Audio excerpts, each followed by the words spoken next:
Imagine paying dues for years, and then, being told you can't sit on your own front porch after sunset because your amber porch light ain't regulation. What would you do if your HOA tried to steal the place your granddad built with his 2 hands?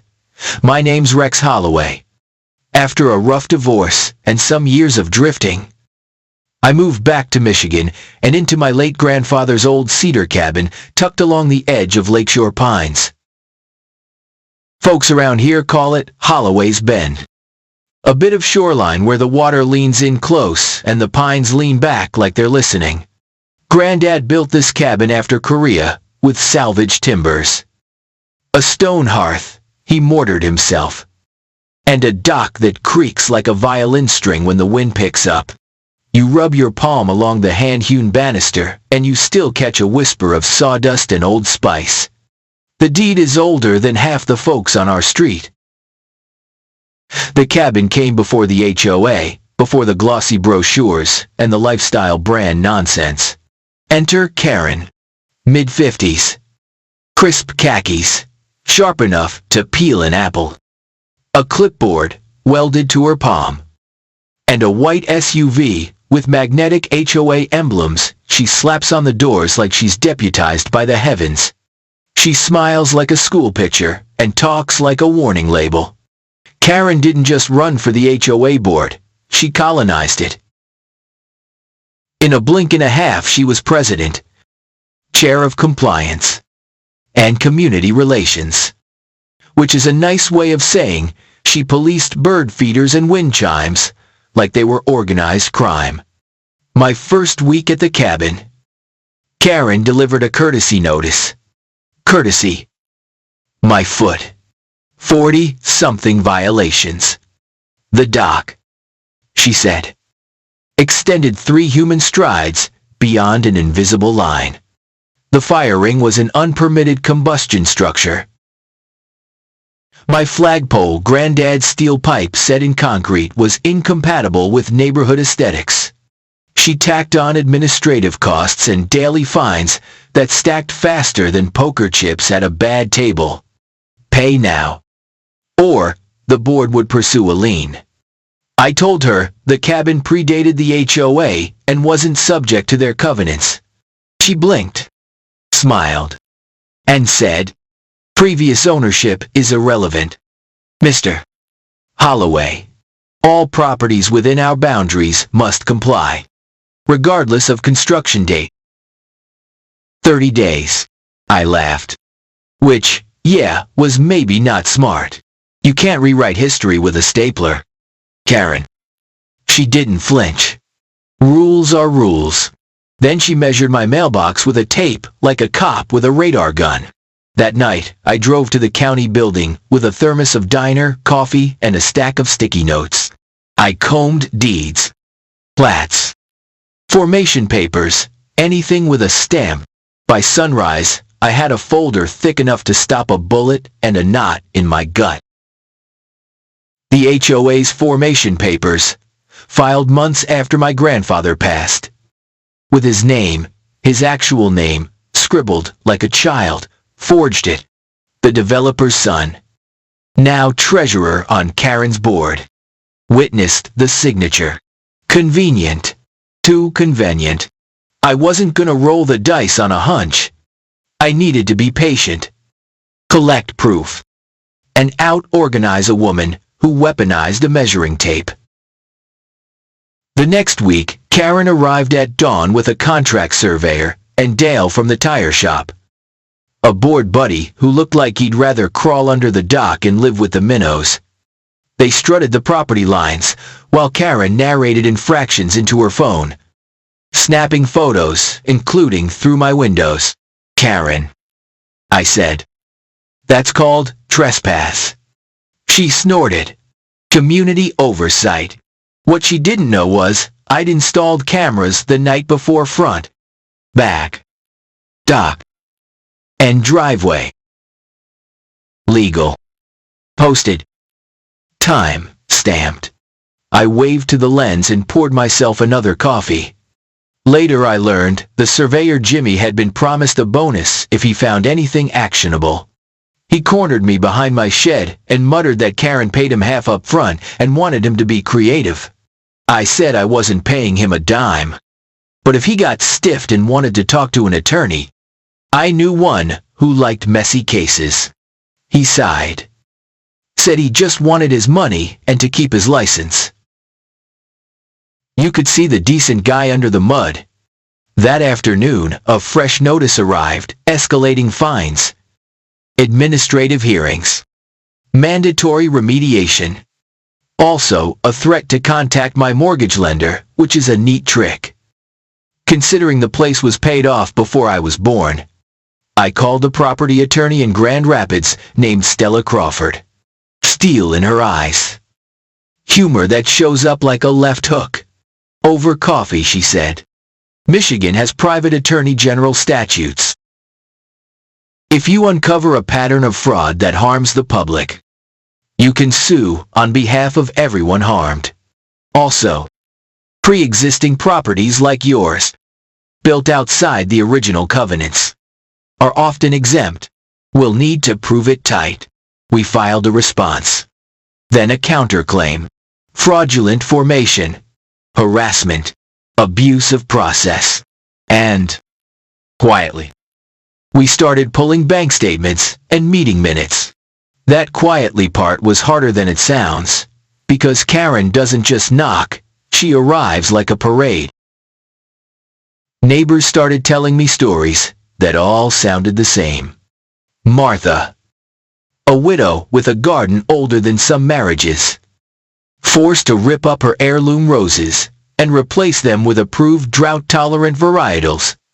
Tom, an Afghanistan vet, warned for flying a flag from his porch because the bracket wasn't board-approved.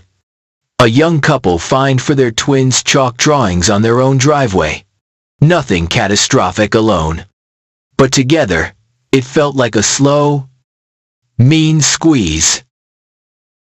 Karen's favorite trick was the daily inspection. She'd stroll the street like a mall cop, humming something that sounded suspiciously like a victory march, peeking over fences, through hedges, into souls.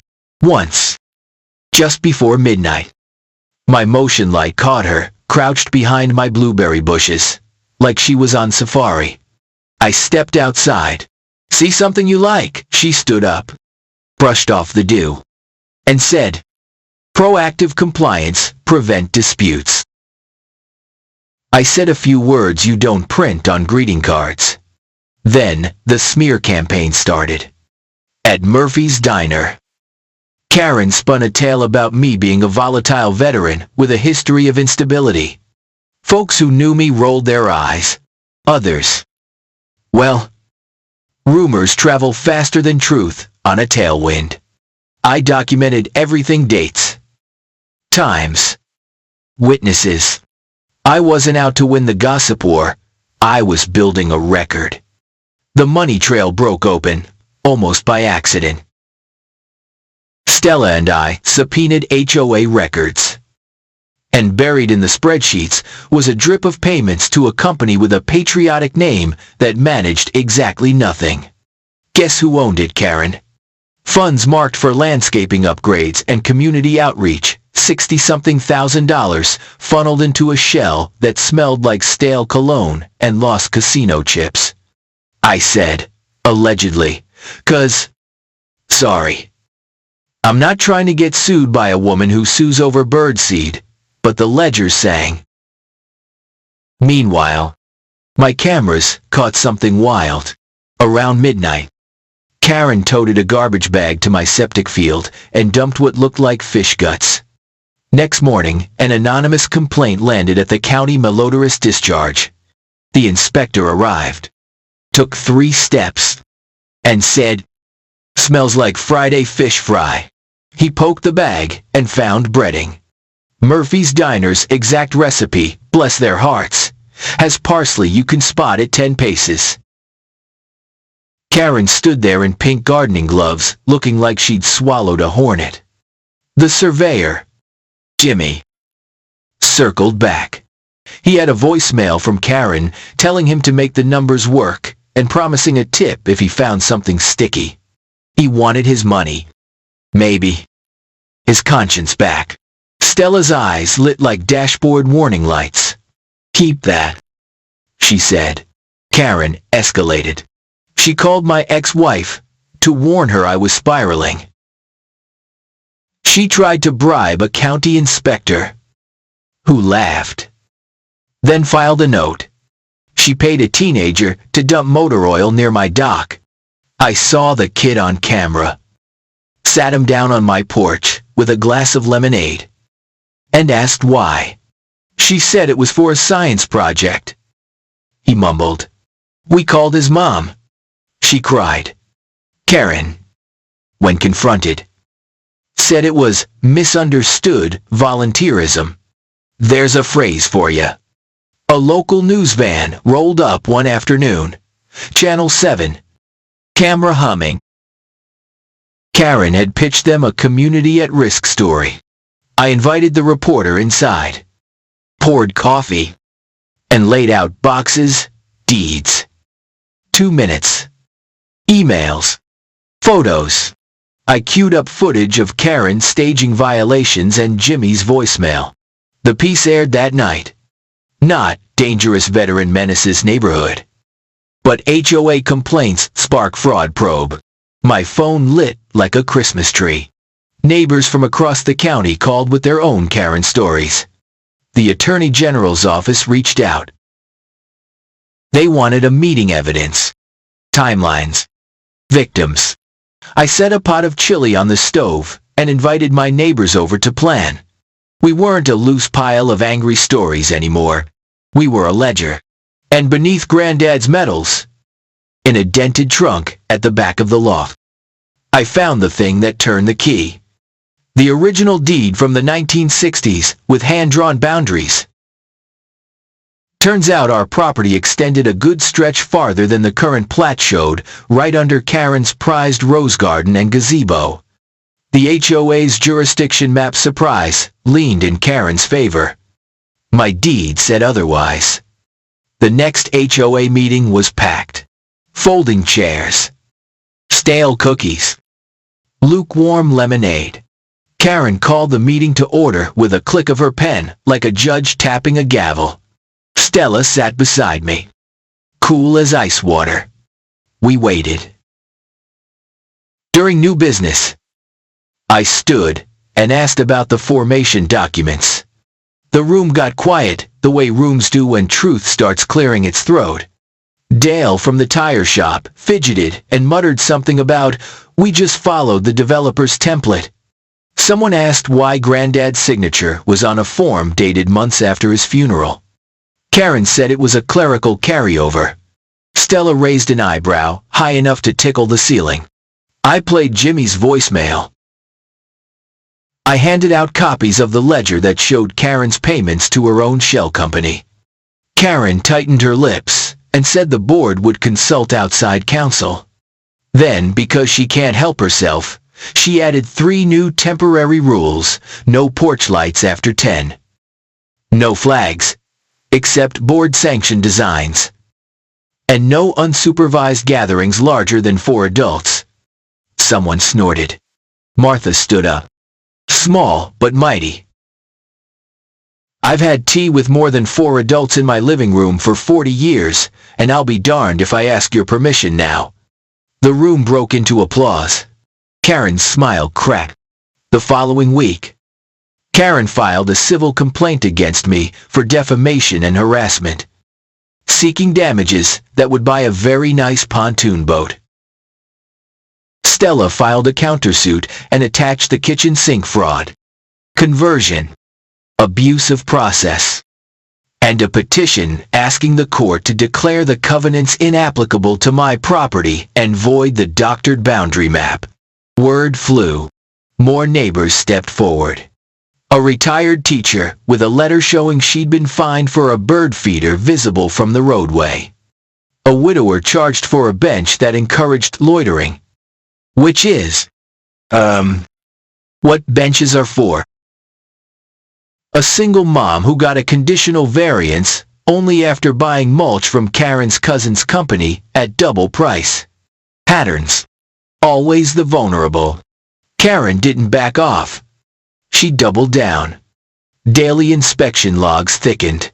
She started showing up with a cheap laser measure, pinging mailboxes and porches like she was surveying Mars. She left voicemails that sounded polite and felt like threats. Please be advised. She'd say, non-compliance will impact community harmony. One night around 9, I spotted her silhouette by the dock. I stepped outside with my mug. You looking for Atlantis? I asked. She jumped, then launched into some nonsense about shoreline erosion. Behind her, my neighbor Tom appeared out of the dark, big as a doorway. Voice gentle. Karen. Go home. She looked at him. At me. At the water. For a second I saw fear under the frown, fear of losing control. The Attorney General's team set a date to visit the cabin, 2 investigators and a deputy AG named Santos. I cleaned like company was coming and set out the evidence like a buffet, binders labeled by month. A thumb drive with clips. A map with overlays. My daughter called from college. Worried. Dad. Are you safe? Yeah. Kiddo. I said, even though my stomach had been living in my throat for weeks. You lie a little to the people you love so they can sleep. The morning of the meeting. The lake wore that early autumn silver, and the pines hissed like they were shushing the world. Santos had just reached for a binder when my front door didn't knock. It blew inward like a gust. Karen barreled in. Tape measure up. Hollering about an unpermitted gathering and emergency compliance. She took 2 steps. Saw the badges on my table. And froze like a deer spotting headlights in its cereal aisle. Santos didn't even stand. Calm as a settled lake. She said, Ma'am, you just entered a private residence without consent during an ongoing state investigation. Please, step outside. Karen opened and closed her mouth twice. Then mumbled something about authority. Sure. Santos said. And I have mine. Karen backed onto the porch, color draining from her face. The investigators exchanged a look that said, well, that was easy. And we went back to work. They copied ledgers, flagged emails, watched the fish fry clip 4 times, and whistled low at Jimmy's voicemail. They took photos of the original deed and the boundary map overlay. Then they asked for names, every neighbor who'd been squeezed, every dollar that had gone missing, every temporary rule that smelled like punishment. When they left, Santos shook my hand. Keep your cameras rolling. Keep your ledger tight. We'll be in touch. She paused, then added, and maybe change your locks. 2 days later, just before dawn, white vans rolled into Lakeshore Pines. Not HOA, white, federal white. I watched from my porch as agents knocked softly at Karen's door. She opened in a robe, clutching her clipboard like a teddy bear. 15 minutes later, she was standing in her driveway, pale as snow. While they carried out boxes labeled records, Dale stood behind his fence pretending to prune an invisible hedge. The board called an emergency meeting. Karen didn't show. The vice president, a man who always looked like he sat in a chair, wrong, stammered about process. Stella, beside me, whispered, House of Cards. Here's the thing about bullies, they need darkness. We flipped on the lights. Once folks felt safe, the stories spilled like marbles. A widow who'd paid expedited review fees in cash. A veteran sanctioned for a flag because the mount faced the wrong cardinal direction. A family fined for a little library because it invited non-residents. A retired lineman told to repaint his shed the exact shade of sand. But the color code changed each inspection. None of it made our streets safer or kinder or prettier. It made Karen's circle richer, and everyone else small. Stella filed a motion asking the court to enjoin enforcement of any new rules and to appoint a receiver over HOA finances. The judge, stonier than my hearth, granted it. The receiver cracked the books and found a consulting contract that paid Karen's company monthly for strategic community enhancement. Translation, paying herself to boss us around. Funds for lighting upgrades were actually charges for her son's restaurant refrigerators. There were cash withdrawals, labeled volunteer appreciation. Volunteers. My elbow. I kept finding shards of my grandfather tucked into the corners of the cabin.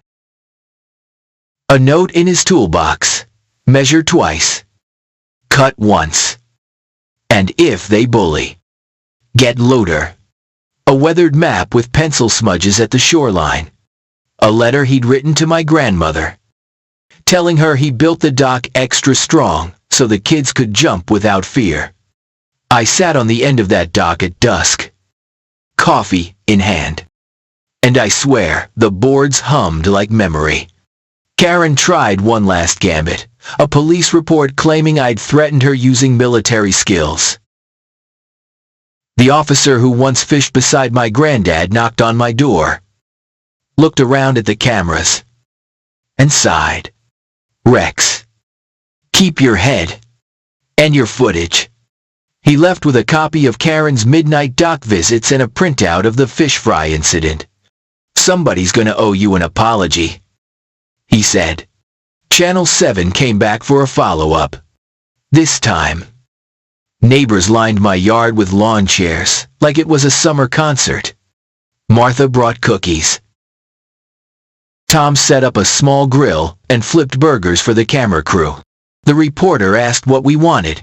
I said, a neighborhood, not a fiefdom.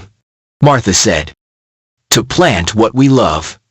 Tom said, softly, to fly what we fought for. Santos called that week. We're moving, she said. Keep steady. Court day. The hearing on the maps and the covenants. Karen arrived in a suit pressed so sharp it could slice tomatoes. Chin high. Eyes set on some faraway horizon where she still ran the show. Her attorney tried to argue that community standards must evolve. Stella said, truth doesn't evolve out of forged signatures.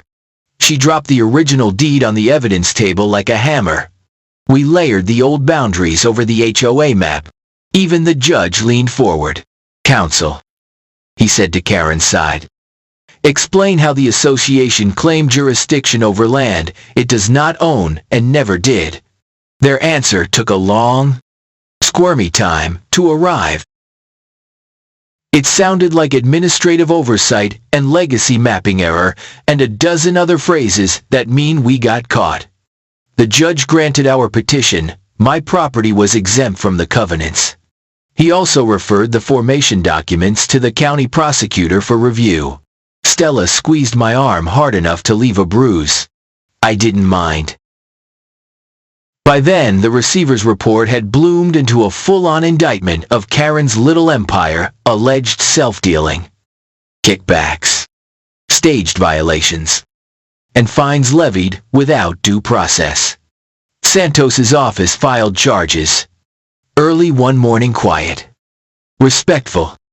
No sirens. The state knocked at Karen's door again. She stepped out. Empty-handed this time.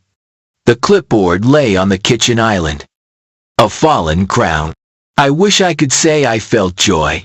Mostly I felt tired. Relief came later. Slow as spring. The court dissolved the board. Ordered restitution to homeowners. And barred Karen from serving on any association for a long stretch that felt, honestly, too short. The new interim committee, made of actual neighbors, not hall monitors, voted to rescind the silly rules. Flags fly 'em. Gardens, plant what makes your heart lift. Chalk drawings, have at it. We fix things. Not just structures trust. Martha replanted her roses with cuttings neighbors brought from their yards. Tom organized fishing mornings for vets and kids, pairs of hands, learning knots. Lines, flicking silver in the sun. The young couple painted a little library, bright blue, and stocked it with crime novels and battered cookbooks. I turned Karen's old no loitering bench into a community seat by the dock with a sign that says, "Stay a while." Granddad's cabin became more than a refuge. It became a hub. We launched a small retreat weekend for veterans, nothing fancy. Just coffee at dawn. The hiss of the pines. A fire that pops, and a table full of potluck dishes. Martha keeps the sign-up list in an old cookie tin. Donations go in a literal coffee can at the hardware store. It ain't slick. It's honest. We turned Karen's prized rose plot, surprise, on my deed, into a compost station that feeds half the neighborhood gardens. There's a metaphor in there so obvious, even I can't miss it. Out of the rot. New bloom. Every once in a while, I'll catch myself waiting for the white SUV to creep past, and for a clipboard to flash in the sun. Habits linger. Then Tom waves from across the street. Martha hollers that the rhubarb's ready. And my daughter texts a picture from campus, a tiny flag she taped to her dorm window. I breathe. And when the wind is right, the dock sings. It's a real thing, the way the boards vibrate. The nails hum. Sounds like memory and stubborn joy. I sit there with my coffee and think about how one bully can fracture a neighborhood and how a handful of stubborn people can stitch it back together. People ask what I learned. Measure twice. Cut once. Keep receipts. Don't wrestle a pig where the pig writes the rule book. And when someone tells you rules are rules, make sure those rules are real, lawful, and human. Also, this is gonna sound corny, love your place, loudly. Plant the tomatoes that make you grin. Hang the wind chime that sounds like your grandmother's laugh. Fly the flag that carried you through hard nights. And if a Karen comes around with a tape measure and a grin that doesn't reach her eyes, smile back. Turn on the camera. And call a lawyer with steel in her gaze. One last scene. It's late autumn. Sky like brushed pewter. Lake flat as polished stone. I'm on the porch, sanding the banister where time chewed a groove. A car slows. Not white. A sedan. Santos steps out in a wool coat, hands in pockets, smiling like a person who sleeps fine. Just checking in. She says, "How's the neighborhood quieter?" I say, "Kinder." She nods at the dock. "Your grandfather built that, yup. Said kids need sturdy places to jump from." Santos smiles. Good doctrine. She thanks me for keeping the ledger. For telling the truth, even when my voice shook. For making the case easy to see. I thank her for, well, showing up. When she leaves, the light does that Michigan thing where it goes honey gold for a minute before it slides away. I run my hand along the cedar rail.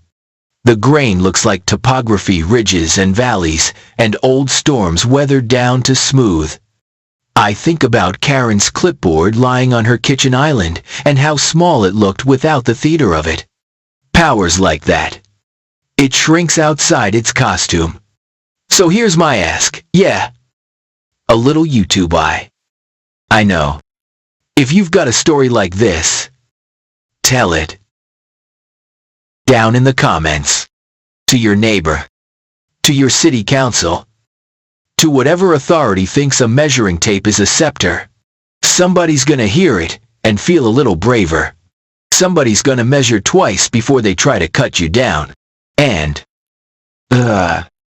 if you stick around here, hit the bell or whatever, and I'll tell you next time about the small town mayor who tried to shut down a vet's food truck because it clashed with the historic district. Spoiler, he picked the wrong soldier to mess with. What would you do if your HOA not to help, but to take anyone else, had a Karen try this on you? Tell me what happened and what you did, 'cause somebody out there needs that blueprint tonight.